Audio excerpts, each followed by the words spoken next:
сүйүү оорусу менен ооруп калган аябай жаман. Сүйүү оорусу менен ооруп, ушул нерсе менен алектенип калсаңыз 7 ооруга дуушар болосуз. Ошонун бирөөсү жүрөк ооруна бала болот, жүрөк ооруйт. Адам бат өлүп калат. Эркектер негизи бат өлөт билесиздерби аялдардан.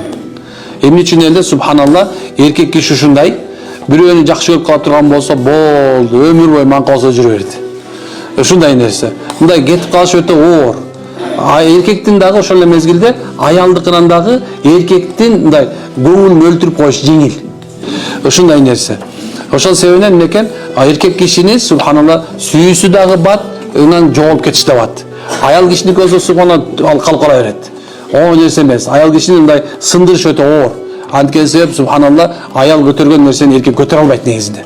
Ошол себебинен уламалар бекерден айткан эмес, пайгамбарыбыздын көрсөткөнү бул мекен экөө тең ылдый кылуу көздү.